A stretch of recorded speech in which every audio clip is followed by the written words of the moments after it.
antígenos tumorales hay una gran variedad. Les decía, muchos de ellos son proteínas únicas que se encuentran en las células cancerígenas. Sin embargo, hay antígenos tumorales que son proteínas normales de células que tienen alguna mutación, pero la proteína no tiene ningún daño ni nada. Simplemente es una alteración en la cantidad de esta proteína y que se va a expresar en niveles muy altos y nosotros lo vamos a tomar como marcadores. Para esto hay seis grupos o 6 clasificaciones de estos antígenos tumorales. En el primer grupo tenemos todos los productos de oncogenes mutados y genes supresores de tumores. Es decir, van a ser todas aquellas proteínas que efectivamente van a resultar de oncogenes. ¿Sí? Los oncogenes, recordemos, no sé si recuerdan sus clases de biología molecular, un oncogen es aquel que está ligado a las reacciones, más bien, a vigilar el ciclo celular, ¿sí? O todas las moléculas que controlan el ciclo celular y que llegan a mutar. Eso es un oncogen, ¿no? Como P53. Y los genes supresores de tumores pues van a ser todas aquellas proteínas que van encaminadas a evitar el crecimiento de los tumores. Cuando estas moléculas mutan, pues también se vuelve una célula cancerígena porque nadie va a vigilar que se está replicando. En el punto 2 tenemos productos de otros genes mutados. Es decir, aquí vamos a tener proteínas probablemente normales, que no van a alterar, vaya, algunas de las funciones de la célula, ¿sí? Y igualmente los vamos a utilizar como marcadores. En el punto 3, aquí sí vamos a tener proteínas normales. La única característica es que van a estar sobreexpresadas porque la célula está replicándose mucho. En el 4, los antígenos oncofetales, todas aquellas proteínas que se daban en el desarrollo embrionario y que en la vida adulta ya no deberían de estar, ¿sí? Y que en el momento que estén, pues bueno, van a generar un crecimiento tumoral. En el 5, los glucolípidos y glucoproteínas de superficie celular, que también va a ser algo muy parecido al punto 3. Ahorita vamos a explicar uno por uno. Y el punto 6, antígenos de diferenciación específicos de tipo celular. Entonces van a ser proteínas o clústeres específicos de células que nosotros vamos a tomar como marcadores. Bien, en el 1, los que son productos de oncogenes mutados y genes supresores tumorales, les decía, van a ser aquellos que tengan que ver con la replicación de las células. En este caso, por ejemplo, aquí tenemos una célula que tiene una mutación y esa célula, pues ya tiene, al tener esa alteración, no quiere decir que ya tenemos un cáncer. El problema es que esa célula con esa alteración comienza a replicarse. Y tenemos un fenómeno llamado hiperplasia. La hiperplasia es el crecimiento anormal de células morfológicamente normales. Es decir, la célula sigue siendo en su morfología al tejido original. La única problemática que tiene es que tiene alterado el ciclo celular y entonces se está clonando una y otra vez. Si esto no lo detenemos, entonces pasamos a algo llamado displasia. La displasia ya conlleva, se le llama así, primero porque ya hay una acumulación localizada, es decir, esos pequeños tumores que les llaman tumores benignos, que pueden ser retirados con cirugía, porque de alguna manera está encapsulado. Pero en esta displasia, lo que está sucediendo es que ya no solo tenemos células morfológicamente normales, sino que va a haber células que vamos a tener, van a presentar cambios considerables. Acordémonos que en cáncer existen dos términos. Uno es la neoplasia y la otra es la anaplasia. ¿Sí? Cuando llegamos a una neoplasia, tendrá que pasar por una displasia, ¿sí? Que es este fenómeno que estamos viendo aquí en la imagen, ¿sí? Donde hay acumulación, les decía, el tejido se está alterando y hay células que van a estar un poco anormales. La neoplasia se refiere a cuando tenemos una célula que es totalmente nueva, pero esta célula es conocida. Por ejemplo, si tuviéramos un hepatocito y este hepatocito es cancerígeno y el hepatocito se convierte, debido a las mutaciones, en un fibroblasto. A esto le llamamos neoplasia. ¿Por qué? Porque finalmente se convirtió en algo conocido, ¿sí? El problema es cuando llega la anaplasia. Si este hepatocito muta tanto que se convierte en una célula totalmente desconocida, incluso tiene acá 2 núcleos, a esto llamamos anaplasia, o sea, una ausencia de forma. Este es el tipo de cáncer todavía más peligroso. Entonces, de la displasia, si no se controla, tendremos entonces lo que llamamos cáncer in situ o el tumor cancerígeno. Sin embargo, aquí todavía está encapsulado. El problema va a ser que si sigue avanzando, entonces tendremos algo llamado cáncer invasivo o conocido comúnmente como metástasis. ¿Por qué? Porque ya aquí el tejido se rompe, toca vasos sanguíneos y hay escape de estas mismas células cancerígenas hasta el sistema circulatorio. Bien, de estos antígenos tumorales, es decir, todo lo que se produce de proteínas por este pequeño tumor, debería ser reconocido por el sistema inmune, pero tenemos un problema. Cuando está en hiperplasia o cuando está en displasia, la mayoría de las proteínas van a ser normales, proteínas que el sistema inmune sí va a reconocer como propias, hasta que se convierte en cáncer y que la célula ya tiene una morfología diferente. Hasta entonces, probablemente el sistema inmune va a reconocer a ese tumor debido a que las proteínas que va a producir aquí seguramente van a ser alteradas, ¿sí? Pero en este punto de reconocimiento, pues ya va a ser muy tarde, ya el cáncer va a estar formado. Lo ideal sería que el sistema inmune reconociera en los primeros inicios, cuando se está dando el crecimiento celular de manera exponenciada. Bien, en el punto 2, que teníamos productos de otros genes mutados, hablábamos de que pueden ser genes que tienen que ver a lo mejor con el metabolismo celular o con alguna función celular que va a estar ausente. Al estar, si nosotros tenemos el gen normal y este gen normal muta en alguno de sus nucleótidos, pues ¿qué es lo que va a pasar?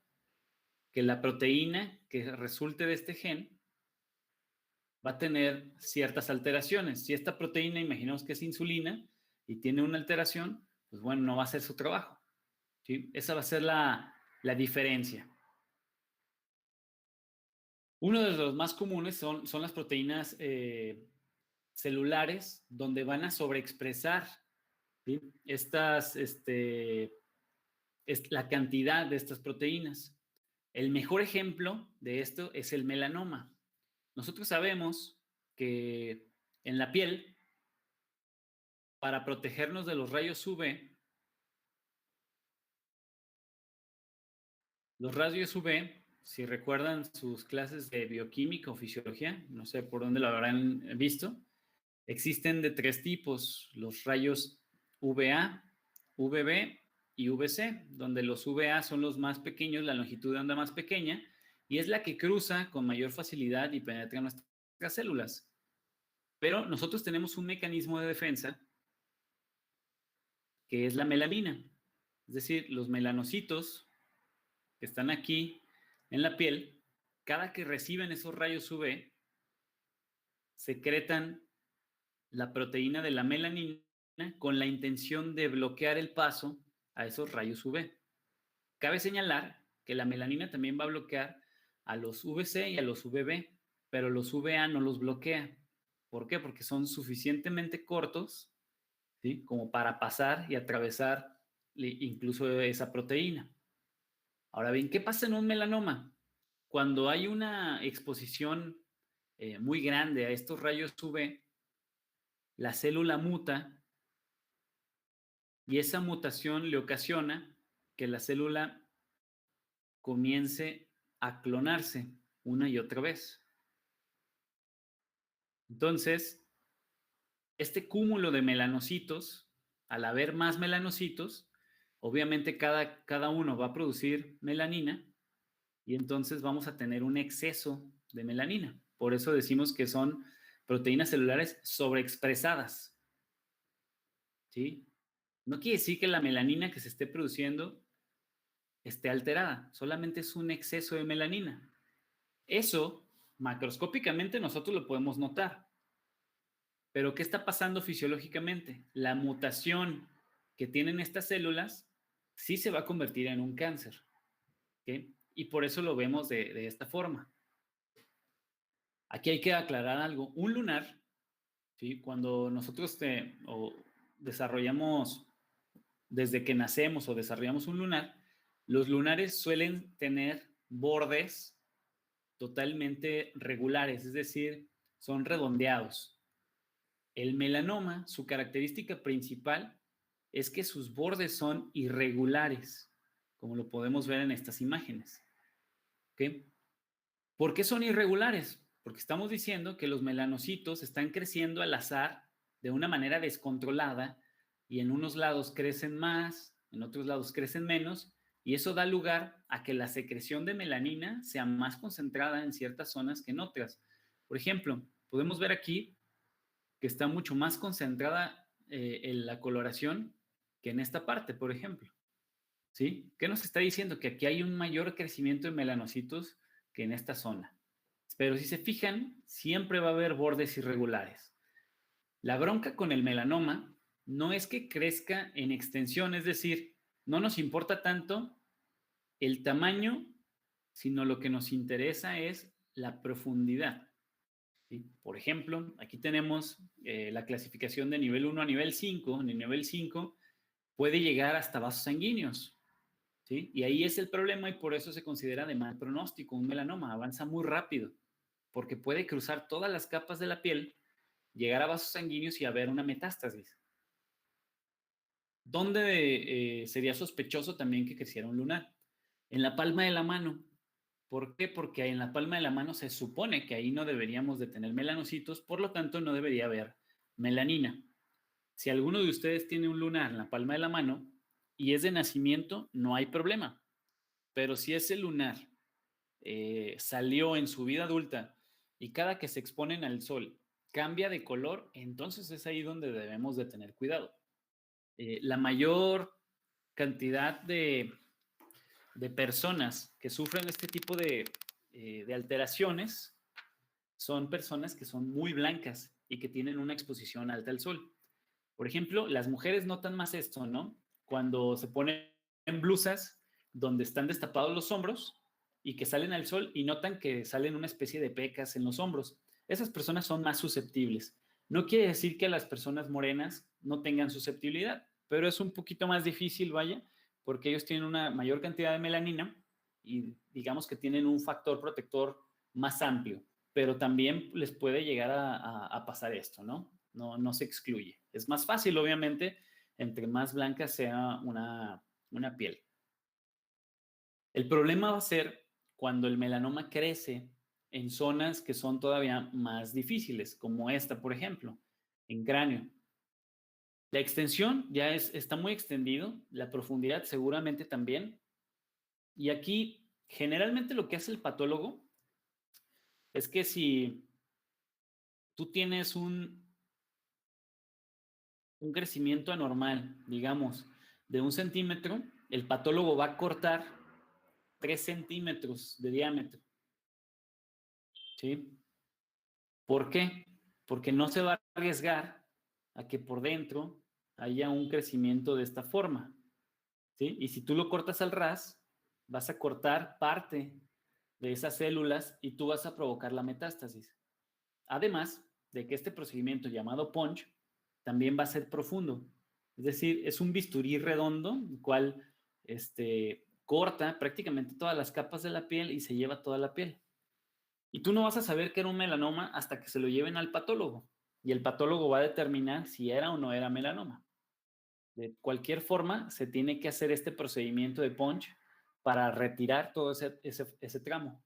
Pero en ocasiones, como este paciente, sería muy difícil quitarle con un punch toda esta parte de la piel. No es factible. Entonces, También tu otra opción en esta problemática son la radiación, pero por la zona donde se encuentra el melanoma, pues tampoco va a ser factible la radiación porque pues ahí vas a radiar el cerebro y va a salir peor, ¿no? Entonces, te limitas a procedimientos como la quimioterapia, ¿sí? Y ahí es donde se pone difícil la cosa.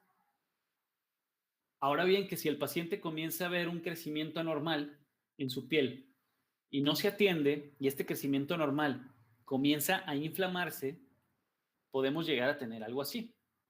Si se fijan, esto es una espalda donde seguramente comenzó con una manchita, fue creciendo, fue creciendo, fue creciendo y ya tenemos todo un tejido inflamado que además de la inflamación hay zonas de necrosis y hay una masa tumoral enorme.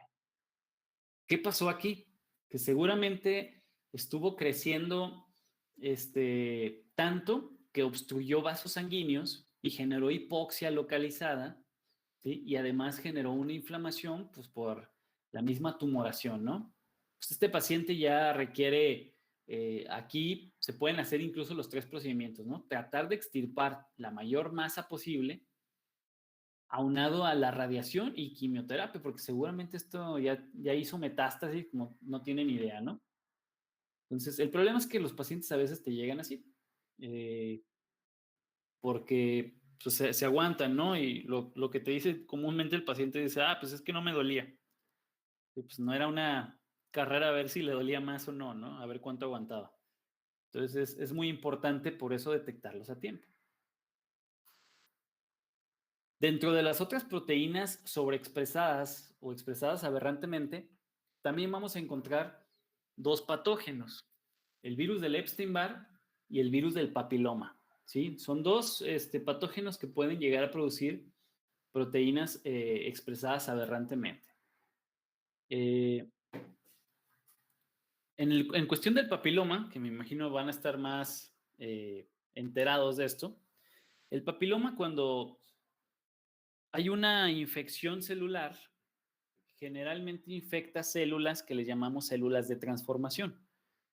Principalmente las células de transformación expuestas, pues son el cérvix, todas las células del cérvix, la garganta y el hígado. Sin embargo, pues que esté el papiloma en el hígado, no, pues prácticamente va a ser imposible, ¿no? No tiene nada que hacer ahí en el hígado. Pero en garganta y en cérvix sí. ¿Sí?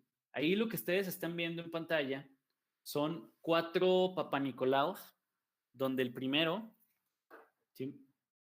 Este es el que se considera normal y los 3 restantes son anormales. Fíjense la acomodo del tejido, ¿sí? Y comparémoslo con este tejido. Los núcleos son muy, muy grandes.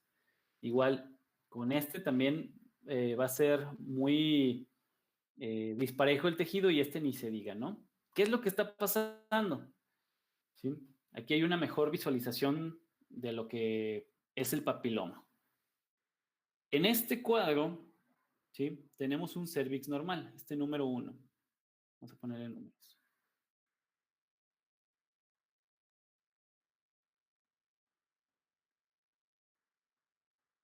En la imagen 1 es un cervix normal, ¿sí? Es un cervix sano.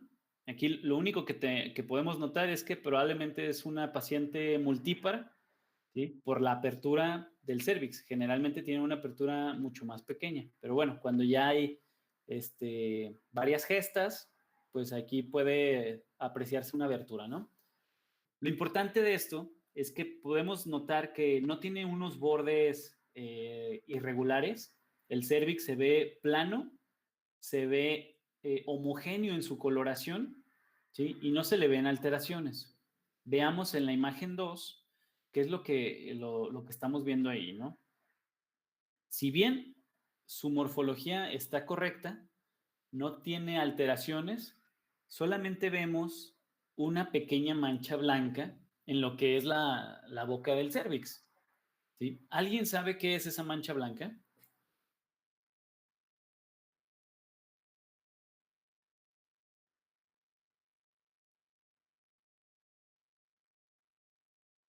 ¿No? ¿Ni idea? ¿Nadie tiene idea de qué puede ser esa mancha blanca?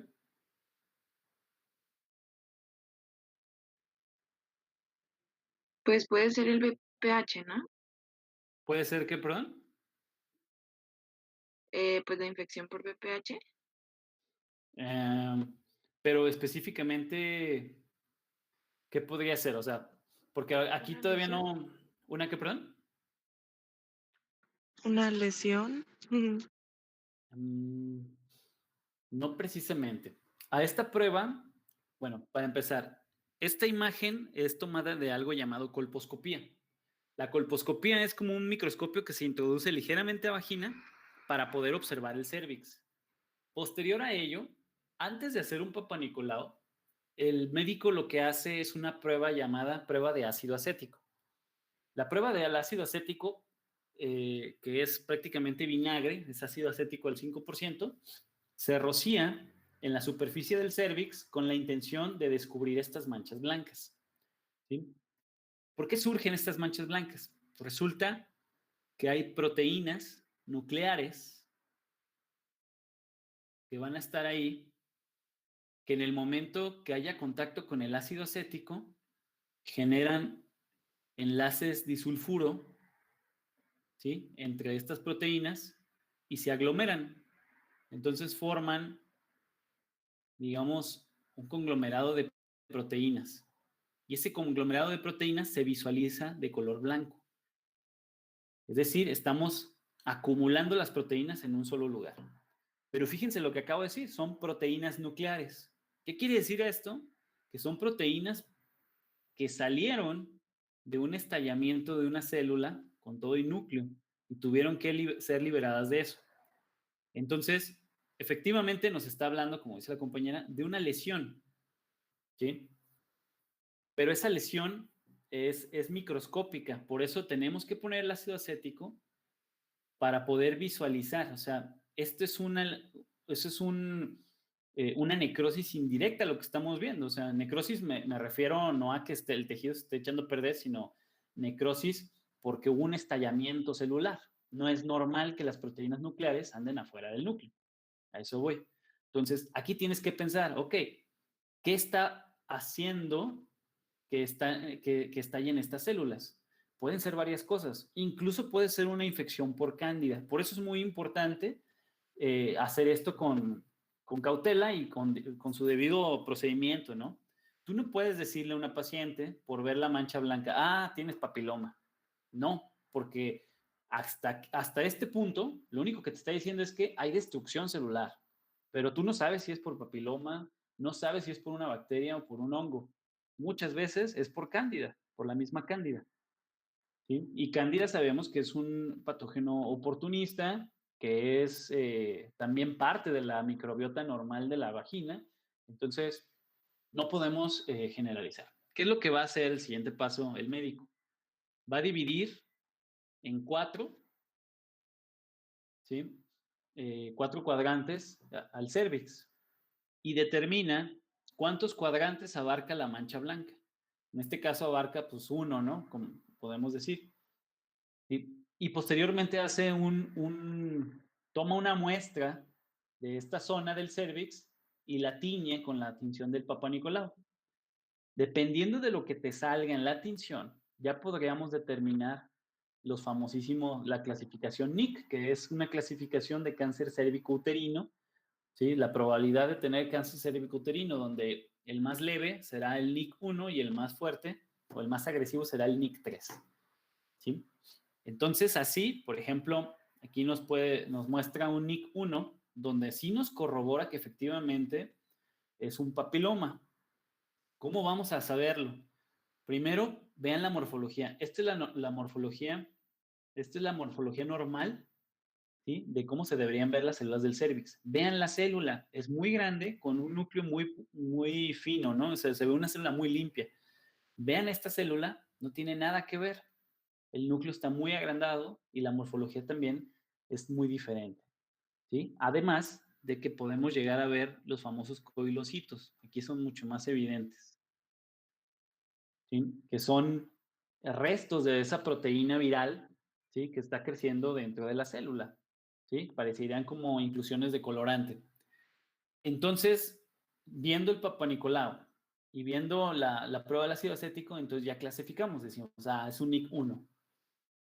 Fíjense en este, ya abarca más cuadrantes, ¿sí? Abarca prácticamente los 4 cuadrantes, pero la morfología es la que nos determina que es un NIC2. Y veamos un NIC3, igual, abarca también 4 cuadrantes, es mucho más blanco la mancha, pero las células de plano se ven súper aberrantes, ¿no? Vean cómo están los núcleos. Incluso puede haber células aquí con 2 núcleos, y aquí clasificamos como NIC3. Entonces, la probabilidad de NIC3 a evolucionar a cáncer, pues ya es prácticamente un paso, ¿no? Y tenemos este otro NIC3 que también está muy interesante, porque además de que está casi todo blanco, hay sangrado. Por la destrucción masiva de células ya hay un sangrado. Desgraciadamente, muchas mujeres llegan a clínica, ¿sí? Por esta razón, porque eh, manifiestan un sangrado en todo el mes, piensan que tiene que ver algo con el ciclo hormonal y pues resulta que es una destrucción o una lesión ya muy grande del cérvix por papiloma, ¿sí? Entonces, aquí es muy importante saber otra cosa. Este tipo de lesiones les va a causar un papiloma de los que conocemos llamados papiloma cancerígeno. Sabemos que no todos son cancerígenos. Aquí en América solo tenemos, bueno, el más común, tenemos de todos, pero los más comunes son el 16 y el 18, ¿sí? Cabe señalar que existen más, ¿no? Está el 45, el 48, el 51, el 52, el 38, ¿sí? Hay más papilomas que son cancerígenos, pero en América y específicamente en México, los más abundantes son 16 y 18. Esos son los cancerígenos, ¿sí? Los benignos no causan este tipo de lesiones, solamente vas a ver la mancha blanca. Por eso es muy importante ver mancha blanca con alteración en el tejido celular, ¿sí? Hasta para poder saber si es NIC1 o NIC2. Tú no puedes asegurar. Ahora bien, de todas maneras, aunque veas los coilocitos y todo eso, tú supones que es papiloma, pero no puedes asegurar. ¿Cuál es el análisis para diagnosticar papiloma? ¿Alguien sabe? ¿No podría ser un PCR, doctor? Así es, un PCR. De hecho, se llama PrEPAP. El famosísimo PrEPAP es tú haces un frotis de la zona del cervix y la mandas al laboratorio para que realicen un PCR para corroborar la genética de lo que hay ahí. Y solamente ese es el diagnóstico diferencial para saber que eso es un papiloma y no es alguna bacteria que está ocasionando eso, a pesar de que veas coilocitos, ¿sí? Y a partir de aquí, también otra cosa muy importante, que me imagino ya lo saben. Los serotipos cancerígenos como 16 y 18 no generan verrugas. Las famosísimas verrugas genitales, ¿sí? No se expresan en estos serotipos. Solamente los benignos, los que no generan cáncer, generan verrugas. Y la verruga es una queratosis, ¿sí? Que se va acumulando de capa por capa debido a una remodelación del tejido por la presencia del virus. Por eso se ve como llaman en forma de coliflor, ¿no? O, bueno, como muy parecido a la gonorrea, pero blancos, ¿sí? Son los famosos condilomas. Y se ven así, pues es una queratosis, ¿ok? Pero esa queratosis solo se presenta en los benignos, lo cual es otro problema, porque hay muchos pacientes que se van con la finta de, bueno, pues no tengo verrugas. Ok, no tienes verrugas, pero probablemente si llegas a tener una infección por 16 o 18, eso va a ser cancerígeno y no va a generar verrugas. O sea, va a evolucionar y evolucionar y evolucionar. Y si no hay un cuidado, pues vas a acabar en NIC3 en algún momento. ¿Cuál es la ventaja? Que estos cancerígenos, del 100% de pacientes contagiadas por un serotipo cancerígeno, solo el 10% evoluciona a cáncer. Es un porcentaje bajo. Y de ese 10%, considerando como un 100%, solamente el 5% del 10%, ¿sí?, va a morir de ese cáncer. Entonces, es un porcentaje bajo. Les pregunto yo, ¿quién se lleva la peor parte, el hombre o la mujer, de una infección por papiloma? Pues la mujer, ¿no? ¿Por qué la mujer?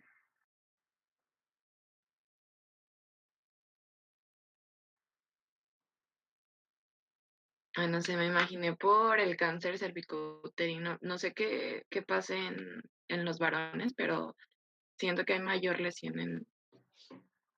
¿Sí? ¿Qué Pues, dicen los hombres? bueno, es que creo que algo así habían comentado de que los hombres son los portadores, pero no lo expresan, y en cambio las mujeres sí lo expresan, pues. De hecho, le llaman la enfermedad de la mujer, ¿no? O sea, Eso es lo que quería decir. ajá, sí. ¿Y será cierto o no? A ver, ¿qué dicen los hombres? ¿Qué nos Ah, podría pasar? pues según yo también puedes, lo puedes expresar con condilomas, e inclusive Ajá. también, bueno, yo he leído que se puede evolucionar a cáncer de pene y de ano. ¿Y te vas a morir por eso también? La verdad no leí el índice de mortalidad, pero sí leí que puedes hacer cáncer. Ok. Doctor, Fíjense. y Ajá. aparte también porque, bueno, el serotipo 16 y 18 pues nada más se podría observar por medio de este, como de un estudio ginecológico, por así decirlo. Ajá. Entonces estaría como en la profundidad y no sería tan fácil percibir las lesiones como en el caso. Exactamente, sí. Eso es un problema, eso que acabas de decir, es un gran problema, porque en el hombre es muy difícil detectarlo. Prácticamente para hacer un diagnóstico en el hombre, pues tienes que consultar a la pareja. O sea, es decir, si tú, si tu novia tiene papiloma, pues ya considérate tú también con papiloma. Así se hace el diagnóstico. Porque diagnosticarlo en el hombre, si no hay un condiloma, es muy difícil hacer una prueba para poder ver si hay papiloma o no. Pero ¿qué creen? Que estamos haciendo todo mal en México. Porque ¿a quién les ponen la vacuna del papiloma? A las mujeres. ¿Y por qué solo a las mujeres les ponen la vacuna? ¿Será que les hace daño la vacuna a los hombres? No, de hecho deberían de ponérsela a los hombres para que Ah, no, como son portadores, no transmitan más bien, ¿no? exactamente. Todo está bien hasta que dijiste que son portadores. Resulta que quien se lleva la peor parte somos los hombres. Hay un índice de mortalidad muchísimo más grande en los hombres que en las mujeres. Para que una mujer evolucione a cáncer cervicuterino, van a pasar de 5 a 10 años. ¿Sí? Y estamos diciendo que solamente el 5%, ¿sí?, del 10% que les desarrollaron cáncer, se van a morir. Estamos hablando que de manera general va a ser el 0.5% de mortalidad. Mientras que los hombres, cuando tenemos papiloma de tipo cancerígeno, tenemos una mortalidad del 85%. ¿Sabían eso? Doctor, Sí. ¿y qué pasaría si le ponen una vacuna del papiloma a un hombre? No, pues sería lo mejor que pudieran hacer porque, por eso les digo, en México hacemos todo mal, porque la vacuna se la ponen a mujeres, bueno, ya ni siquiera podemos decir mujeres, a niñas, ¿sí? Porque son niñas de 9 años, de 9 a 12 años es como la indicación en este momento. La primera vez que se trajeron las vacunas a México, la indicación era que eran menores de 18 años, pero luego dijeron, no, espérate, a los 18 ya tienen relaciones sexuales, mejor que sean niñas de 14 años. ¿Sí? Y luego también dije, no, pero ya hay embarazadas a los 12 y ahorita la indicación es de 9 a 12 años la vacuna. Pero están dejando desprotegido al hombre. Finalmente, si tú, o sea, estás cuidando a la mujer,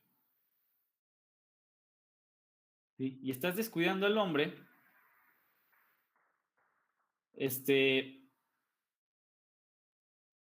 ok, si ya tiene la protección, tiene la vacuna la mujer, pero el hombre no, y el hombre se llega a contagiar, queda claro que cuando hay una interacción aquí, ¿sí? La mujer va a seguir estando protegida, ¿sí? Pero, les vuelvo a repetir, quien se está llevando la peor parte son los hombres, porque los hombres sí se mueren. ¿Por qué razón? No se van a morir de cáncer de pene. O sea, la probabilidad de que te dé cáncer de pene va a ser muy, muy, muy baja, ¿sí? La bronca es que los hombres se van a morir de cáncer de garganta, ¿sí? Por eso les dije al inicio, tejidos que tienen células de transformación, cervix y garganta. Si tú te llegas a contagiar de un serotipo cancerígeno, 16 o 18, y lo tienes en garganta, ya valiste. ¿Por qué? Porque va a evolucionar tan rápido, ¿sí? Por el tipo de tejido que está en la garganta, y no te vas a dar cuenta porque no hay manifestaciones, y lo vuelvo a repetir, no hay condilomas. Entonces, no creas que te van a salir condilomas en la garganta. Eso no va a suceder. Y eso va a ser un gran problema porque vas a cursar asintomático un montón de tiempo. Después del paso de los años, cuando la garganta empieza a presentar síntomas como este de aquí, ¿sí? Que ya hay sangrado, hay una inflamación y hay alteración, ya va a ser muy tarde. Salvarte de un cáncer en garganta, hay muy pocas probabilidades. Por eso les digo, la estadística hoy en día es del 85%. Quien le dé un cáncer de garganta tiene la probabilidad, tiene el 85% de probabilidades de morirse, ¿sí? Entonces, no solo somos portadores, ¿sí? También nos afecta muchísimo y nos afecta aún más. Y la bronca es esta: la vacuna debería ser para ambos, ¿sí? Tanto, es más, hasta si tú quieres verlo de manera que si cuando todavía se tenía el conocimiento de que éramos portadores, pues con mayor razón, ¿no? Vacúnalo a todos, hombres y Ujú. mujeres, ¿sí? Bueno, mi duda era porque cuando yo cumplí 10 años, Ujú. no me querían poner la vacuna en el seguro y Ajá, mis papás la compraron y también se la pusieron a mi hermano, o sea, no la pusieron a ambos ajá. y Está creí súper que era bien. malo. No, para nada, al contrario, tus papás muy bien. Hicieron lo mejor que pudieron haber hecho. Este, yo creo que el esquema de Secretaría de Salud debería ser así, específicamente. Y no quiere decir que porque ya tengas relaciones sexuales, o sea, por ejemplo, si te llega una paciente, tú corroboras, le mandas a hacer un PCR y corroboras que no tiene infección de papiloma y se quiere poner la vacuna, que se la ponga. Hay un error, un conocimiento erróneo, donde la gente piensa que por haber tenido ya relaciones sexuales ya no puedes ponerte la vacuna. Claro que puedes, ¿sí? Siempre y cuando no tengas papiloma, si tú sabes que no tienes papiloma, seas hombre o mujer, ponte la vacuna. Así tengas 25 años, no importa. Lo único que va a cambiar es el esquema de vacunación. Vas a requerir más dosis. Cuando tienes menor edad, ¿sí? Por ejemplo, si te la ponen a los 10 años, a los 9 años, ¿sí? Es de una sola dosis y con eso tienes para prácticamente tener una protección de por vida. Entre más grande seas y más te esperes a ponértela, pues vas a tener que ponerte hasta 3 dosis. Seguramente, por ejemplo, ustedes a su edad, que andan entre los 18 y los 20 años, seguramente, ustedes van a requerir 3 dosis, pero aún pueden ponérsela. Si ustedes saben que no tienen papiloma, pueden ponérsela. ¿Qué pasaría si ustedes ya tienen el papiloma, saben que tienen papiloma y se quieren poner la vacuna? Pues finalmente no va a tener efecto, pero no te va a causar daño, ¿sí? Entonces, sí es muy importante que se cambie eso para que hombres y mujeres reciban la vacuna, ¿sí? Déjenme los asusto más. A ver. ¿Ya habían visto el tema de papiloma en alguna otra clase? Realmente bien, ¿no? ¿No? Ok, miren. Que hay otro problema con el papiloma y por qué urge cambiar eso que estamos diciendo. En Estados Unidos se hizo un estudio donde pues se hizo un seguimiento a la población desde hace mucho tiempo. Estados Unidos siempre está evaluando su población, ¿no? Cómo se comporta. Total que en uno de esos tantos estudios corroboraron que si tú tenías en toda tu vida, 2 o más parejas sexuales en toda tu vida, tú tienes una probabilidad del 80% de tener papiloma. ¿Sí? ¿Qué hacen los gringos? Dice, puta, pues 2 o más parejas, o sea, ya están predispuestos a que en algún momento de su vida les van a pegar el papiloma. Ellos ya lo saben. Por esta misma razón, el esquema de vacunación contra el papiloma en Estados Unidos es muy efectivo. Claro, en las grandes ciudades, ¿verdad? Porque pasa igual que aquí en México, que solo importa, México es como más Guadalajara, Ciudad de México y Monterrey, ¿no? Y todo el resto del país, quién sabe. Estados Unidos es igual. Las grandes ciudades sí toman muchísimas acciones para contrarrestar esto. ¿Por qué? Porque resulta que dentro de esta misma estadística, Estados Unidos dice, ok, esto es relevante porque los gringos, ¿sí? Los ciudadanos americanos, no tienen solamente 2 parejas en trayecto de toda su vida. Ellos en promedio tienen 7 parejas, ¿sí?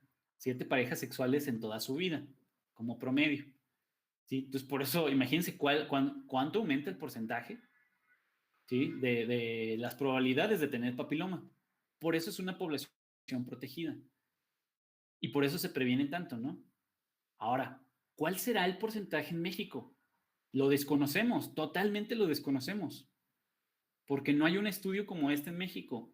Podemos suponerlo, ¿sí? Y hoy en día se puede suponer más, porque hoy en día ya nos parecemos más, culturalmente hablando, a los gringos que hace 20 años a los mismos mexicanos, ¿sí? Hoy en día es mucho más normal, como la cultura de los gringos, que decir, pues es que se me hizo muy fácil, no sé, tener relaciones con 3 chavas en una semana, ¿no? ¿Sí? Entonces, cada día digo, no estoy diciendo que nos debemos de asustar, ¿no? Pues, es normal, finalmente tiende a la normalidad. La bronca es la prevención, que tú no estás consciente de este tipo de cosas, ¿no? Si tú estás consciente de este tipo de cosas, tienes la vacuna, te proteges, todo ese rollo, así tengas relaciones con 8 personas a la semana, pues está bien, no hay bronca, siempre y cuando te cuidaste y estés viendo con quién te estás metiendo, que esas personas también se cuiden, pues no habría mayor problema, ¿sí? Porque el término de promiscuidad y todo eso cada vez va importando menos. Hacia eso vamos.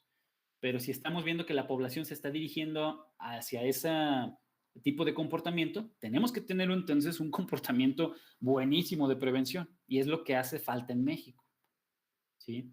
Entonces, desde la educación sexual en la primaria hasta la educación, pues una educación seria, ¿no? Hasta en sus clases de sexualidad, que es donde deberían de ver este tipo de cosas, ustedes como médicos, claro. Y la prevención en la población. Fíjense que los japoneses tienen muy en cuenta esto. Los japoneses son la población que menos relaciones sexuales tiene en todo el mundo, ¿sí? Son los que, ellos están tan ocupados en su vida, tan estresada, que son los que menos relaciones sexuales tienen. Sin embargo, ellos ya normalizan prácticamente las relaciones sexuales desde que son niños, y no me dejarán mentir, ven anime y en el anime tiene un contenido sexual muy grande. ¿Para qué? Para normalizar eso y para que no crezcan esos niños con tantos estigmas, pero que a la vez en la escuela los informan de todos los peligros que puede haber, de cómo evitar infecciones, cómo tener relaciones sexuales seguras, todo eso. Y entonces la población crece sana, ¿sí? Aquí en México estamos creciendo hacia una mentalidad mucho más abierta, que qué bueno, pero la bronca es que no estamos metiendo educación sexual, ¿sí? Entonces, por eso, ¿cuál será la estadística? Digo, cada que pienso en esto, digo, ok, creo que nos daríamos una sorpresa enorme y horrible si hiciéramos un estudio aquí en México de cuántas personas, hombres y mujeres, están contagiados con 16 y 18, y de esos contagiados, ¿cuántos tuvieron la prevención de tener la vacuna? Entonces, pues, ahí se asustarían, ¿no? Y se asustan más cuando les hablan de la manera de transmisión. ¿De qué forma se transmite el papiloma? ¿Alguien sabe?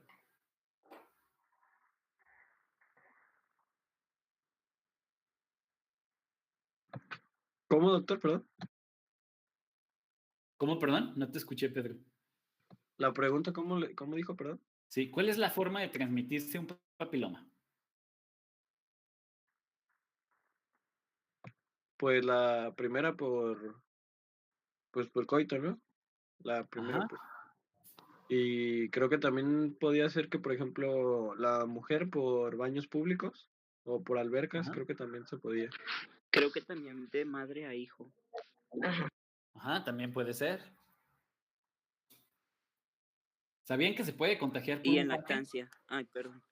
Sí, en lactancia. Esos son los que acaban de decir están muy bien, ¿eh? Son, de hecho, cuando una mamá que está a punto de tener un niño y tiene papiloma, se prefiere la cesárea, porque más allá de que le contagie genitales, se puede contagiar en todo el cuerpo. Eso también puede llegar a ser peligroso. ¿Sí? Pero fíjense, nadie les había dicho que se contagia por un faje, que te lo puedes contagiar por un faje.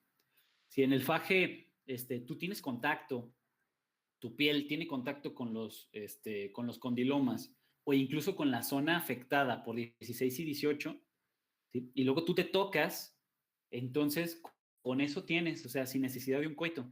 Y ese tipo de cosas no lo sabe la población. Entonces, muchas veces, y les va a pasar a ustedes, que llegan a consulta pues los pacientes y luego, no, pues que tiene papiloma, ¿no? Una pareja casada de 20 años. ¿Cómo que tengo papiloma? Y luego empiezan a echarse culpas. Seguramente tú andabas ahí y que no sé qué, pero no se ponen a pensar que en la juventud, pues algo hicieron eh, y desde allá vienen arrastrando ese problema, pues. Entonces, son situaciones que se van a dar en la clínica finalmente. Pero lo que no tenemos es la educación de cómo se van a dar esa y cómo podemos evitarlo, ¿no?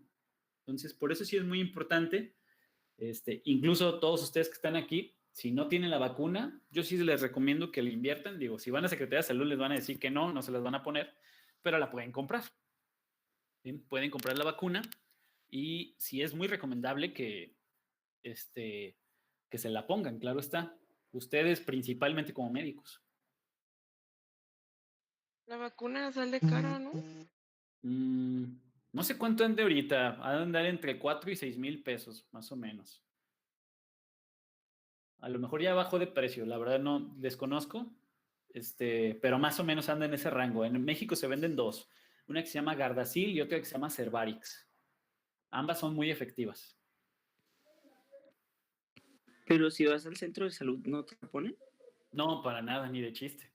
Si no Sí, eres, no, doctor, creo que a mí me la pusieron en el centro de, bueno, no en el centro de salud, pero el pero ¿a qué edad? cuando tenía, creo que 15. Pues bueno, te fue bien. Pero ahorita, o sea, Secretaría de Salud no te la pone. Si eres hombre, no, te rechaza rotundamente. Si eres mujer, y en este momento, si no tienes si no eres menor a 12 años, no te la va a poner, porque son escasas. Secretaría de Salud las guarda para aquellas niñas que sean menores a 12 años. ¿Sí? Bueno, Ajá. ahorita yo no sé cómo sea, pero lo que le comenté de mi hermano y yo fue porque yo había cumplido ya 10 años y me habían rechazado para la vacuna, que porque no tenía 9. Entonces, sí, en ese entonces fue así, no sé si ahorita sea Sí, pues es igual que de estricto. cada vez se ponen más, más requisitosos. Te digo que cuando empezó la vacuna en México era a los 18 años, pero luego vieron que no, necesitan vacunarlo antes, y ahorita probablemente tengas razón, ¿eh? O sea, no, ya tengo mucho tiempo que no tengo contacto con esa área de Secretaría de Salud, pero probablemente, muy probablemente ya sea así, sí, que haya cambiado el esquema, ¿no? Yo me quedé que eran a los 12 años, pero estoy hablando ya de hace rato también. Entonces, pues sí, digo, acá la compañera que dijo que se la pusieron a los 15, pues tuvo suerte. Sí, no, por eso les digo que eso está mal. O sea, realmente ahí yo creo que Secretaría de Salud debería invertir para colocar la vacuna, o sea, a toda la población. Yo sé que sería muy difícil porque imagínense cuántos niños no nacen, ¿no? O sea, somos una población enorme que está en constante crecimiento y seguramente, sí va a causar muchos estragos económicos el comprar tantas vacunas. pero al menos en zonas más vulnerables donde no tienen tanto acceso a hospitales y eso, pues sí deberían, por lo menos ahí en esa zona, sí vacunar a toda la población, ¿no? O a la mayor parte de la población. Pero sí, digo, yo creo que la mejor opción, ustedes, les repito, ustedes como médicos, sí deberían tenerla, invertirle ahí,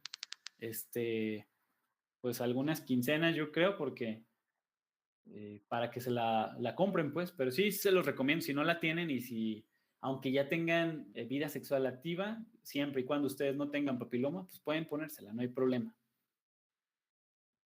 ¿Va? No sé si tengan alguna otra pregunta de eso.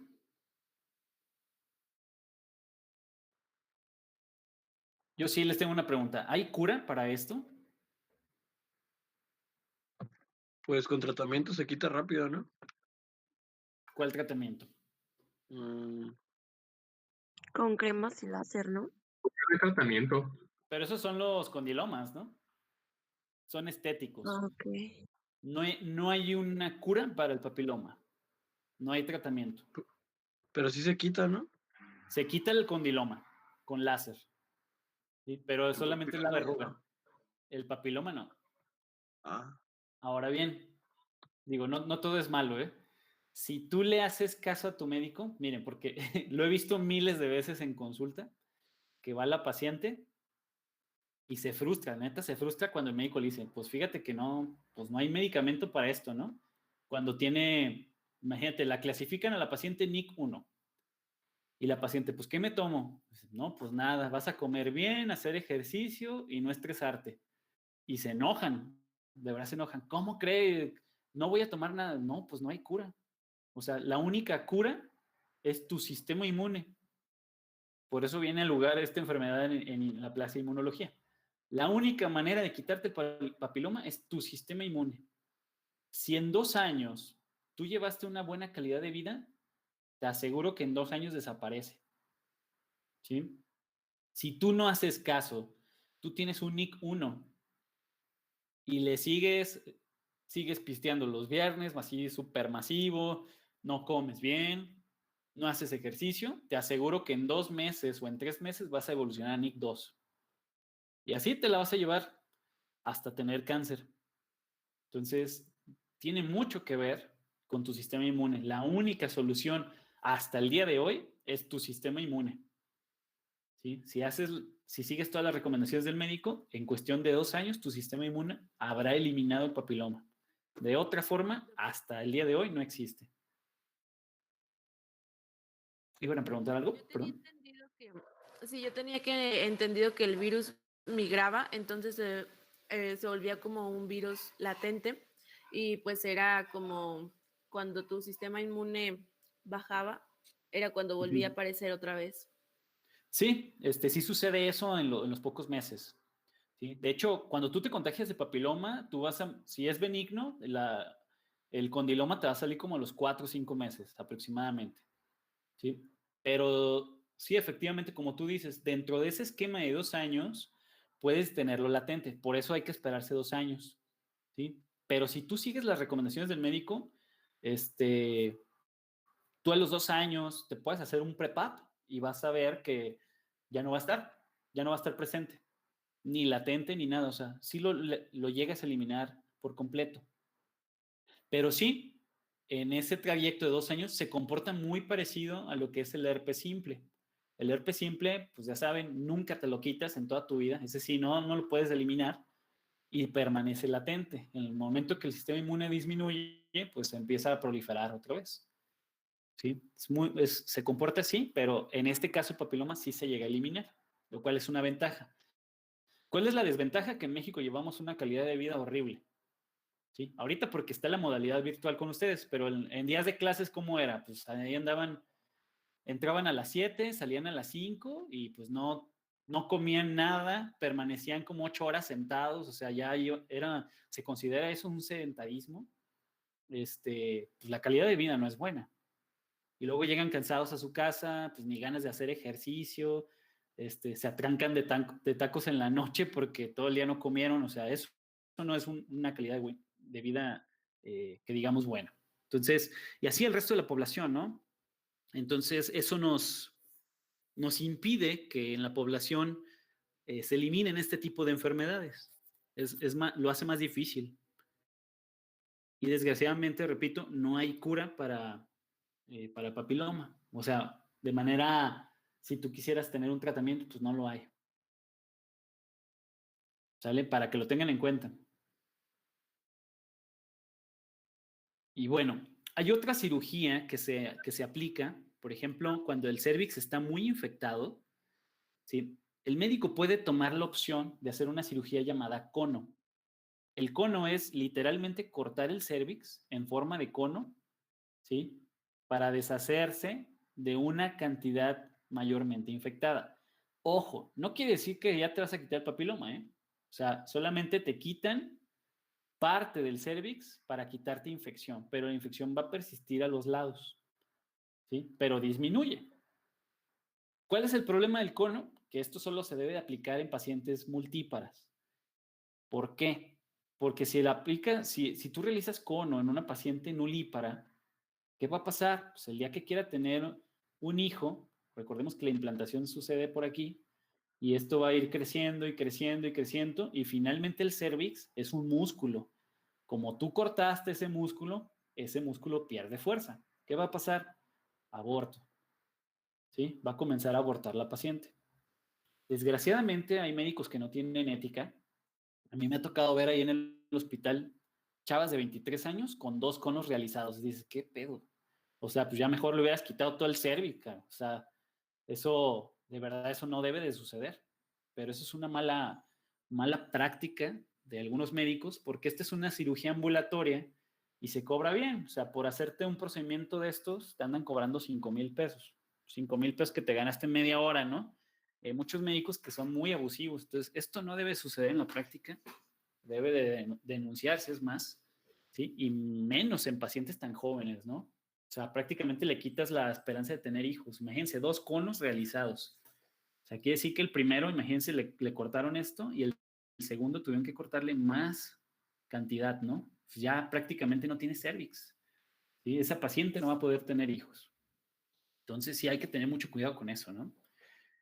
Y tener en cuenta que esto no es la solución tampoco. Solamente disminuyes la concentración viral, pero no quiere decir que ya le quitaste el papiloma. ¿Sí? Hay que tener muy en cuenta eso. En esta imagen estamos viendo un cérvix que, si lo vemos bien, pues sus bordes, fíjense cómo son sus bordes, tiene como muchos, digo, se ve un poco pixelada la imagen, pero podemos notar que hay muchos abultamientos aquí. Sin ver el Papá Nicolau, ¿qué clasificación le pudieran estar esperando aquí?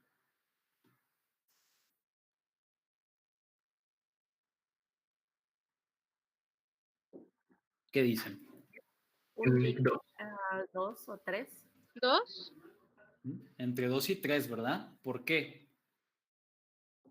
Porque hablábamos Porque que ya ya el NIC3 ya era prácticamente un cáncer, ¿sí? Y estos pequeños como bultos que aparecen aquí son pequeñas tumoraciones, efectivamente. Afortunadamente aquí no hay sangrado, pero pues esto ya no es bueno, ¿verdad? El cérvix, ¿cómo se debe de ver? Súper planito, o sea, se debe de ver homogéneo en su coloración. Y aquí es todo lo contrario. Si le hiciéramos la prueba del ácido acético, que parece que sí se la hicieron, digo, se ve un poco borroso, pero pues sí se alcanza a ver como una mancha blanca. ¿Vale? ¿Alguna duda, chicos, con esto?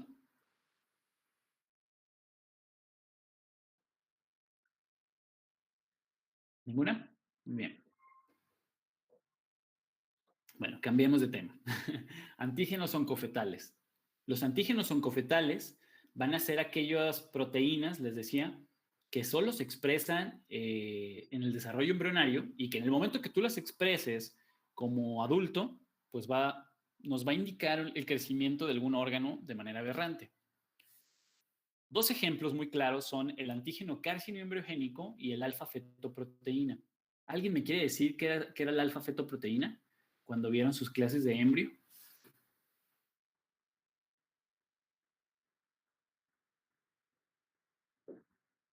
¿Alguien se acuerda del alfa-fetoproteína? Yo solo me acuerdo que era como cuando, o sea, la tomabas para realizar una muestra, pero no me acuerdo bien para qué. ¿Ok? Mm, ¿Alguien Sirve se para acuerda? un ¿No? marcador tumoral, ¿no? Ok, sí, pero en tu vida adulta. Pero yo me refiero en embrio, o sea, cuando eres un embrión, ¿para qué te sirve el alfa-fetoproteína? El doctor no es, bueno, yo recuerdo algo así que es como para organogénesis, ¿no? O algo parecido. Sí, el alfa-fetoproteína se produce en el hígado y con la finalidad de darle sustento y crecimiento a los demás órganos. Recordemos que en la etapa embrionaria, el hígado es de los primeros órganos en desarrollarse, ¿sí? Entonces, este da sustento a los demás. Y entonces estamos diciendo que el alfa-fetoproteína es un factor de crecimiento, ¿sí? De tejidos, lo cual es muy importante cuando nace el niño, debe dejar de expresar alfa-fetoproteína, porque se supone que ya todos sus órganos pues ya están desarrollados y ya nomás van a ir madurando con el tiempo, ¿sí? ¿Qué pasaría si ustedes en este momento hacen una prueba de alfa-fetoproteína y salen positivos y elevados? Pues seguramente nos está indicando que hay algún crecimiento alterado, ¿sí? Pues sí, en su organismo, ¿ok? Por eso es que lo tomamos como marcador. ¿Cuál es la única normalidad o posibilidad de que un adulto tenga alfa-fetoproteína en circulación? ¿Qué pensarían? ¿Mujer embarazada? Exactamente, una mujer embarazada, porque obviamente el feto está produciendo alfa-fetoproteína y hay un intercambio sanguíneo de alguna manera, ¿sí? Y puede ser que la mujer embarazada, salga positivo a alfa-fetoproteína, ¿sí? Esa es la única excepción de un adulto. Si ahorita un hombre tiene niveles altos de alfa-fetoproteína en esta etapa de sus vidas, nos indica dos cosas. O tienes cáncer testicular o tienes cáncer de hígado, ¿sí? Si una mujer en esta edad así de su vida adulta tiene alfa-fetoproteína y no está embarazada, seguramente va a ser un cáncer hepático. ¿Okay? Entonces, por eso lo tomamos como un marcador cancerígeno, igual que el antígeno carcinoembriogénico. Este es una alfa-fetoproteína positiva de un adulto, lo que era un hígado, ¿no? El hígado, ¿cómo se debería de ver? Se ve con una consistencia gelatinosa, un color homogéneo, color tinto, por toda la circulación sanguínea que conlleva, ¿sí? Y debe de tener también esa turgencia friable, ¿no? Como de gelatina. Aquí lo que estamos viendo es que más bien se ve rígido, se ve de varios colores porque la tumoración está creciendo en diferentes partes del hígado y bueno, se ve totalmente alterado, ¿no? Fíjense, un hígado pesa aproximadamente 1.5 kilos. Cuando hay tumoraciones, puede llegar a pesar 700 gramos, ¿no? Porque ya no hay paso, circulación sanguínea y todo, y la tumoración se vuelve rígida, además de que se fibrosa cierta parte del hígado. Esto que están viendo aquí en pantalla es un positivo antígeno carcinoembriogénico y es una tumoración que creció en un colon. O sea, estamos diciendo que esto era un colon y vean el tamaño del tumor. O sea, prácticamente obstruyó todo el colon. Afortunadamente en este paciente lo pudieron retirar. Digo, es una cirugía complicada. Se retira todo el colon y el paciente, pues bueno, su calidad de vida va a empeorar porque pues, ya no va a poder comer todo lo que quiera, va a tener que llevar una dieta muy específica porque al no tener colon, recordemos que aquí hay una gran parte de las bacterias que nos ayudan incluso a la digestión y a la absorción de nutrientes y al metabolismo en general, ¿sí? Que al no tener estas bacterias, pues no podríamos consumir toda la comida que nosotros quisiéramos. En México, en los últimos años ha aumentado la cantidad de pacientes con cáncer de colon. ¿Alguien sabe por qué?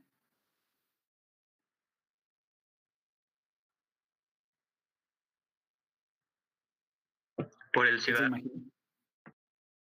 ¿Por el qué, perdón? por el tabaco.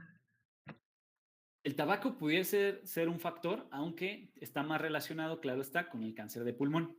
Pero hay una razón todavía más específica para el cáncer de colon en México. La alimentación. La La alimentación. alimentación, exactamente. ¿Qué consideran ustedes que está dentro de la alimentación del mexicano que pudiera afectarnos para generar cáncer de colon? Pues los grasas y el alcohol. Grasas y el alcohol. Las grasas sí, el alcohol está más relacionado con gastritis y el hígado. Las grasas sí, ¿y qué otra cosa? ¿No podría ser algo así como que relacionado a los conservadores? No necesariamente. Las Porque salsas, si nos vamos a... las picantes, Otra vez, perdón, a ver. salsa como chile, El así puedo decirlo. picante. No, fíjate que el picante, la salsa picante o el chile, su principio activo es una molécula que se llama capsaicina. La capsaicina es el ácido que nos hace sentir ese ardor, ¿sí? Y la capsaicina se queda pegada mucho, bueno, la gran mayoría, en la lengua, ya que en la lengua tenemos unos receptores, ¿sí? Por eso es que nos arde la lengua cuando comemos algo muy enchiloso, y la manera de quitar esa proteína es tomando leche, es con otra proteína. La proteína que está contenida en la leche tiene una afinidad muy alta a la capsaicina y de esa manera puedes barrerlo. No con el alcohol, no con el pan ni con otra cosa, únicamente con la leche, ¿sí? Cuando llega al estómago una gran cantidad de capsaicina, lo que hace es degradar la mucosa, ¿sí? La va degradando, y ahí no se va a relacionar con cáncer a menos de que tú tengas una infección con Helicobacter pylori. Si tú tienes una gastritis debido a Helicobacter pylori y esa gastritis es producida por un exceso de capsaicina, pudieras formar un cáncer, pero sería un cáncer gástrico, no de colon. En México, la problemática de las cuales les hablaba es el alto consumo de proteínas, ¿sí? En los últimos años, México consume, la población, es más barato hoy en día comer carne que comprarse una ensalada, por ejemplo, ¿sí? Estoy hablando de la vida rutinaria. Claro que si te vas al mercado de abastos, es mucho más barato hacerte una ensalada en casa que comer carne, ¿sí? Pero si, por ejemplo, ustedes, lo voy a extrapolar a ustedes como estudiantes. Imagínense, están ocupadísimos en la escuela, quieren salir a comprar algo así de rápido. ¿Qué te va a salir más barato? ¿Los tacos que están ahí en las vías o irte a comprar una ensalada ahí a la Gran Plaza? Pues 1000 veces te va a salir más barato comprarte unos tacos de carne, ¿sí? Que a la ensalada. Y eso es lo que ha estado pasando. Fíjense, si comparamos México en 1900 era muy difícil que el mexicano accediera a comprar carne, era muy costoso, ¿sí? Entonces el mexicano estaba muy atenido a comer solamente o mayormente una gran cantidad de verduras. Y era muy raro, pregúntenle a sus abuelos, pues era raro, el día que había carne era porque iban a festejar algo, ¿no? Sí se consumía, y menos pescado, ¿no? Era todavía más costoso consumir salmón o ese tipo de cosas, ¿no? Pero hoy en día está sucediendo al revés. Comer saludable sale más caro hoy en día que comer cualquier cosa. Y es normal que le preguntes a una familia, oye, ¿tú cada cuánto comes carne? Hay familias que te dicen, yo todos los días. Entonces tú como médico tienes que pensar, decir, no, pues está súper mal, ¿no? O sea, ¿cómo que comes todos los días carne? No debe de suceder eso. Ni siquiera estamos, nosotros sí somos carnívoros y todo, pero no deberíamos de consumir carne diario. La carne magra tiene un alto contenido de proteínas que si no lo combinamos o no lo balanceamos con la cantidad suficiente de verduras, entonces comenzamos a tener problemas de colon. Es por eso que en México han aumentado los casos de cáncer de colon, que aparte de la comida chatarra que consumimos mucho y las grasas, que bien por ahí lo decían, las proteínas son los que nos van a estar afectando en gran medida, ¿sí? Se supone, digo, si ustedes le preguntan a un nutriólogo, carne magra, solamente deberíamos de consumirla 1 o 2 veces a la semana. Y si vamos a consumir carne, deberíamos consumir más pescado que otra cosa, ¿sí? Porque, digo, y pescado, estamos hablando no de cualquier pescado, ¿verdad? Vamos a consumir probablemente lo mejor es el salmón y el atún. no el Basa, que es muy barato, que lo encuentran en los supermercados, que tiene altos contenidos de mercurio, ¿sí? Y ahí nos vamos, ¿no? A todo le podemos sacar un pero, ¿sí? Pero un nutriólogo te va a decir, ¿sabes qué? De los 7 días de la semana, 5 puras verduras y solamente 2 carne. Un día comes carne roja y otro día comes pescado, ¿sí? Esa sería la dieta ideal, ¿sí? Pero muchas familias no pueden hacerlo porque también hacer eso es costoso hoy en día, les repito. Entonces, eso impide de alguna manera que tengamos una buena alimentación como mexicanos, añadiendo que comemos un montón de grasas por todos lados, ¿sí? Pues eso afecta, ¿no? Y pues por eso se han elevado los casos de cáncer de colon aquí en México. Hay una gran cantidad de casos ahí en el Hospital Civil, si se echa una vuelta. O sea, siempre va a estar lleno ahí el área de cáncer, en colon y recto. Hay un montón de tumores, siempre. ¿Vale? Muy bien. Esto es una laparoscopía donde podemos ver cómo la tumoración va acumulándose ahí en la luz del intestino, bueno, en este caso del colon. Y fíjense, si esta tumoración comienza, obviamente para el paciente pues llega a ser doloroso con las evacuaciones, porque esto se puede cortar y empieza a sangrar, ¿sí? Eso es lo peor que pudiera pasar, porque ahora sí pudieras provocar tú una metástasis, e incluso puede haber una obstrucción total. Esas obstrucciones totales, pues el paciente te llega a consulta y te dice, ¿sabe qué, doctor? No he ido al baño en una semana, ¿no? Dices, caray, pues a ver, inmediatamente un estudio de imagen para ver si tú tienes que pensar que algo tiene ahí obstruyendo algún objeto o perdió peristaltismo el intestino o qué pasó, ¿no? Si te das cuenta que tiene ahí una tumoración, pues inmediatamente tienes que hacer algo, ¿no? Porque el paciente, pues sí, imagínense, puede sufrir una perforación por retención de materia fecal ahí, una acumulación de bacterias, y eso se pone feo. O sea, si se llega a perforar aquí el intestino o el colon por una asociación a bacterias, la materia fecal empieza a expandirse, a salirse de ahí, de los intestinos, y se va hacia otros órganos, y olvídate, la sepsis horrible que le va a dar al paciente, ¿no? Se te puede morir. Muy bien. En otro punto, que son los glucolípidos y glucoproteínas de superficie de celular alterada, vamos a tener aquí a una serie de proteínas que también las usamos como marcadores en la clínica. Uno de ellos son los gangliósidos, ¿sí? Que son lípidos que se van a encontrar en algunas células. Los más comunes son el GD2 y GD3. Pero aún más comunes son las mucinas. Estas son de rutina en todos los hospitales.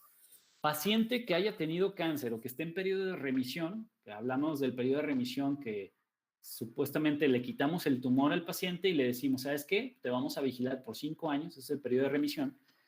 ¿Sí? Cada mes o cada 3 meses o cada que lo indique el médico, vamos a hacer un análisis sanguíneo de estas proteínas llamadas mucinas, ¿sí? Que es el CA125, CA199 y el MUC1. ¿Con qué finalidad?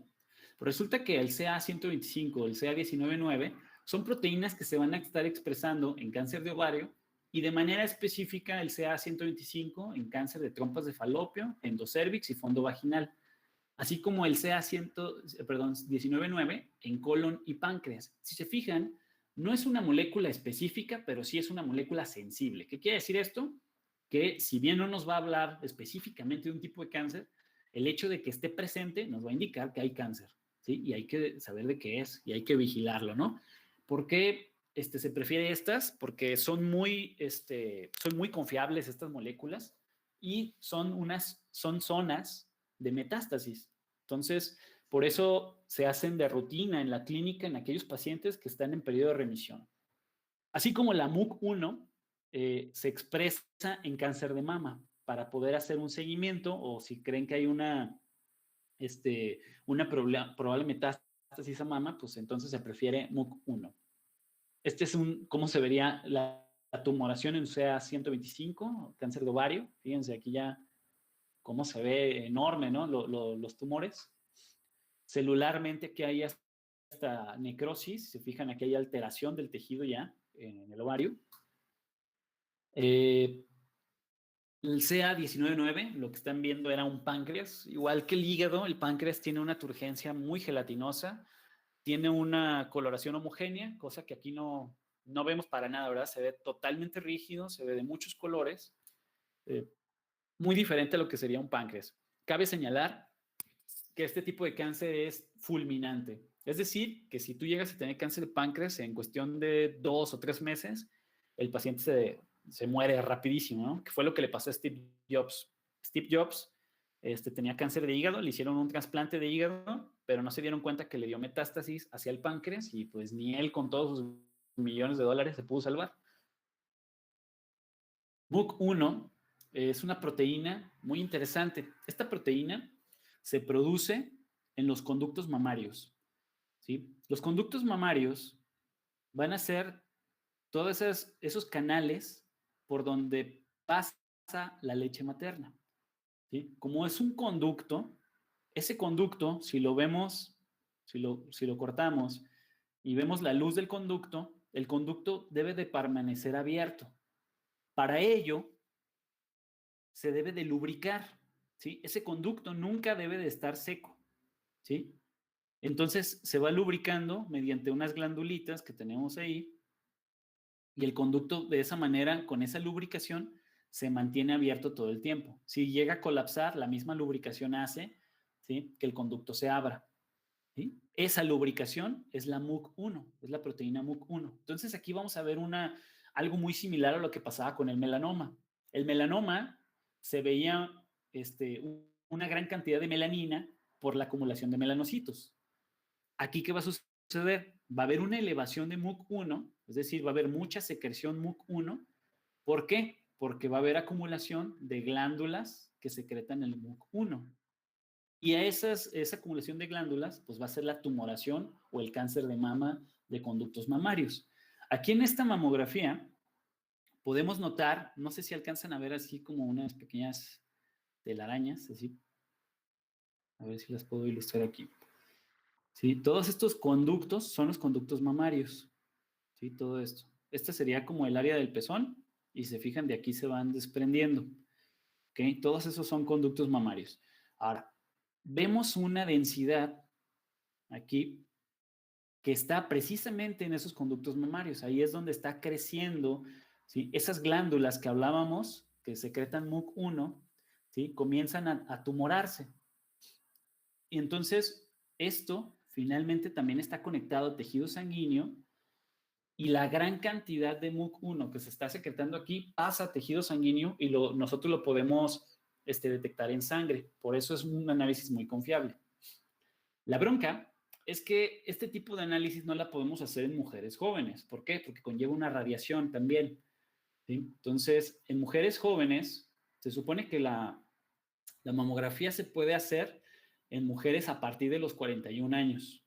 Mujeres antes de los 40 años, solamente podemos hacer ecomamario, pero el ecomamario es un análisis de imagen muy diferente, se ve como una tele descompuesta y el médico tiene que tener mucha pericia y experiencia para poder determinar si es una tumoración o es otra cosa, ¿no? Aquí está, en esta ocasión está muy fácil de ver porque está en el tejido mamario, pero hay tumoraciones que están un poquito más hacia la axila que se pueden llegar a confundir con ganglios linfáticos. La diferencia, ¿cuál va a ser? Que para mover y palpar una tumoración de estas va a ser un poquito más difícil porque no va a ser tan móvil. En cambio, un ganglio sí lo puedes palpar todo y lo puedes mover. Va a ser doloroso, claro está. Eso va a ser la diferencia, ¿no? Si tiene una tumoración muy cercana a la axila, ¿sí?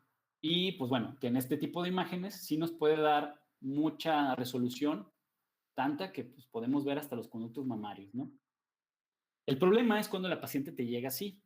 ¿Qué está pasando aquí? Pues que seguramente el tumor creció tanto que está obstruyendo circulación sanguínea y entonces nos está generando una inflamación.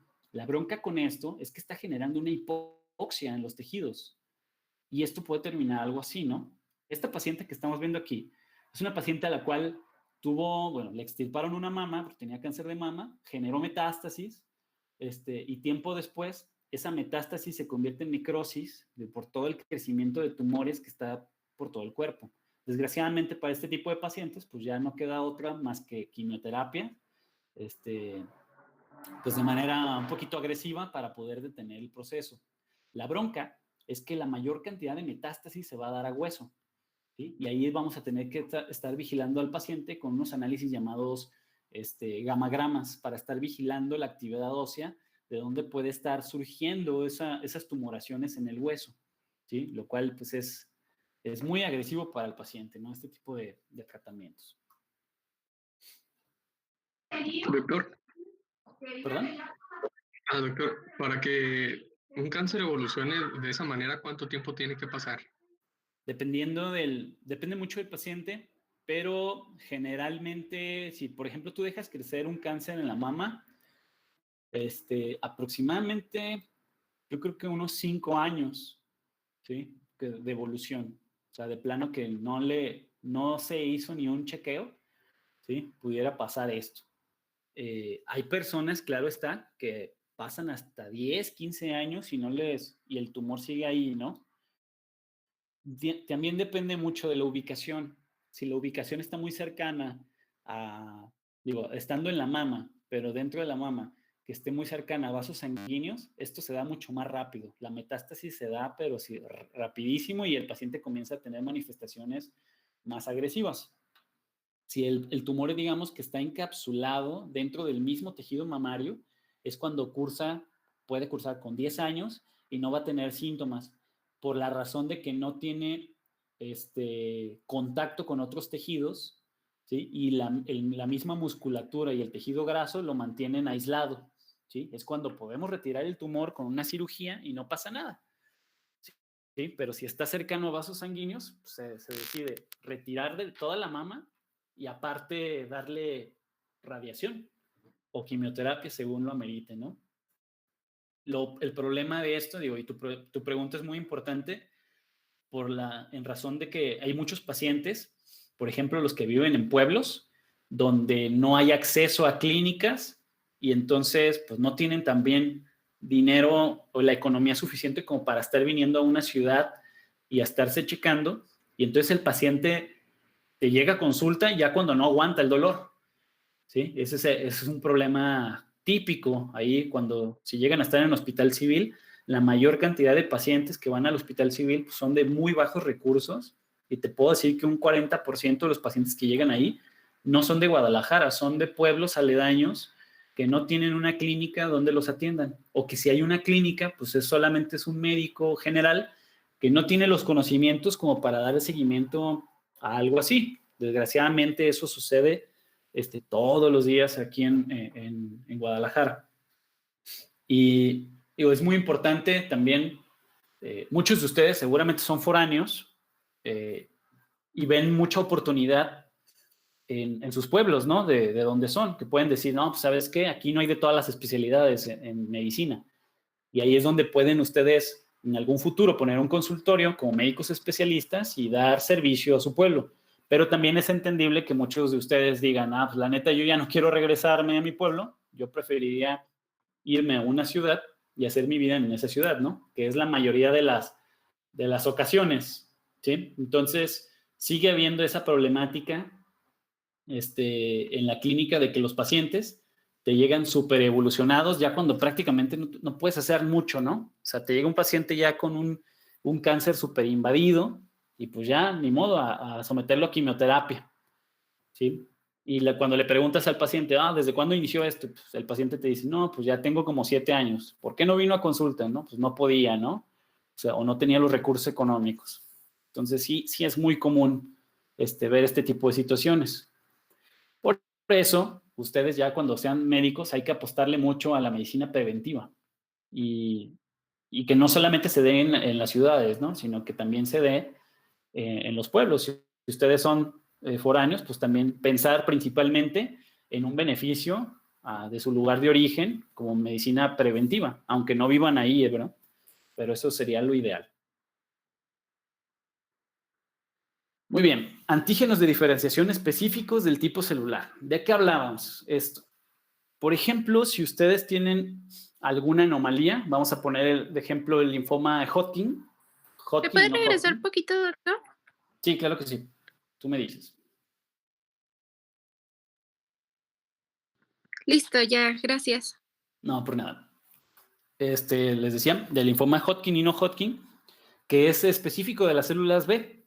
Entonces, si estamos hablando de una célula en específico que nos está generando una alteración, pues podemos marcarla. Sabemos que las células B tienen el marcador CD20, ¿sí? En el caso del linfoma no Hodgkin, ¿sí? Que son las células, las B, las que nos van a estar alterando ahí, podemos nosotros diagnosticar con este marcador, hacer una citometría de flujo con fluorescencia para CD20 y si te sale positivo, pues tú confirmas, ¿no? Ah, pues ¿sabes qué? El problema está en las células B. ¿Cuál es la diferencia? No sé si ya vieron este tipo de cáncer en otra clase, pero ¿cuál es la diferencia entre linfoma Hodgkin y no Hodgkin?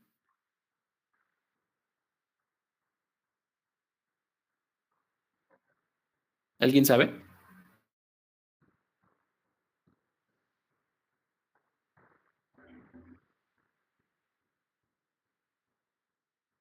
Yo no, doctor.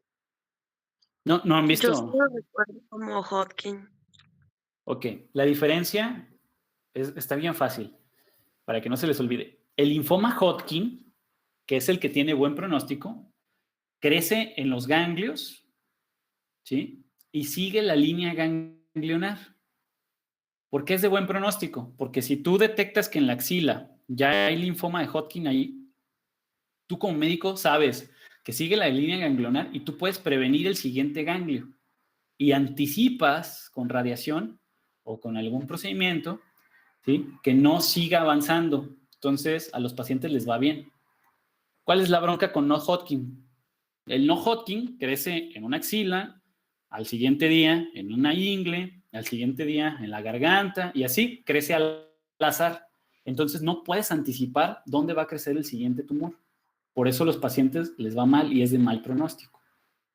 ¿Sí? Esa es la gran diferencia, bueno, de manera muy general, ¿verdad? Porque también tenemos que ver, en alguna clase seguramente verán las células de Rett-Steinberg, la manera de comportarse de la célula B va a ser también muy diferente y mucho más agresiva, ¿no? No Hodgkin, ¿sí? Y no sigue la línea ganglionar. Pero a grandes rasgos ese va a ser el patrón, ¿no? A seguir. ¿Alguna duda hasta aquí, chicos?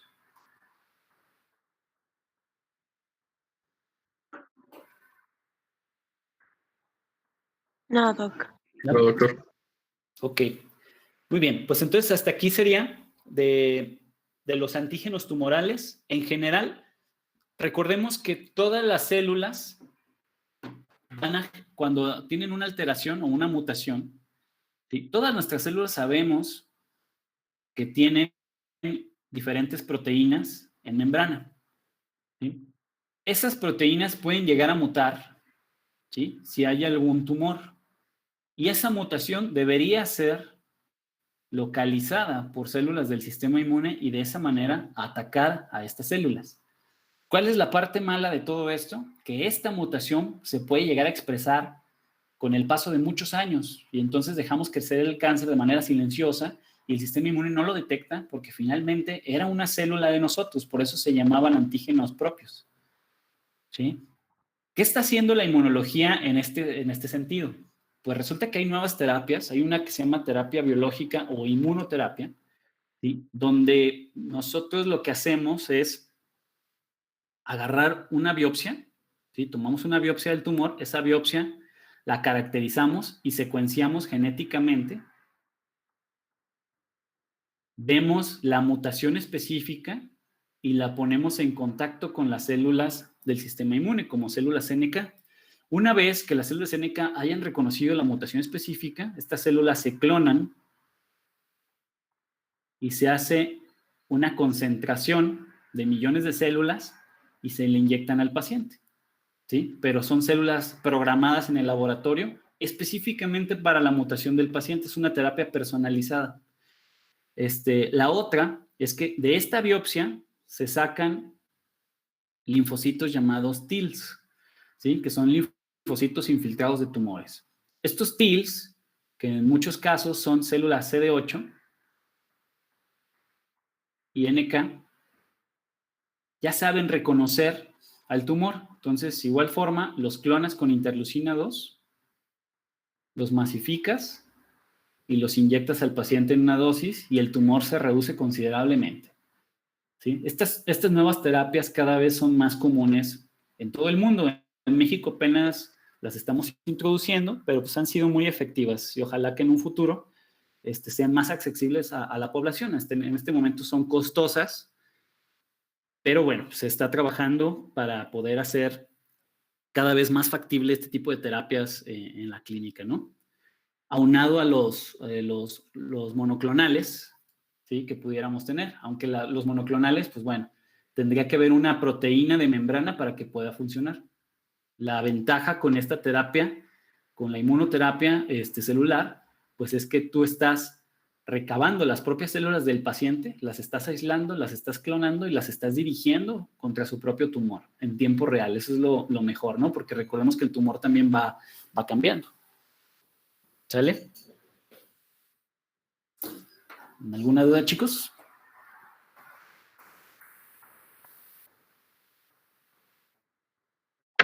Creo que no.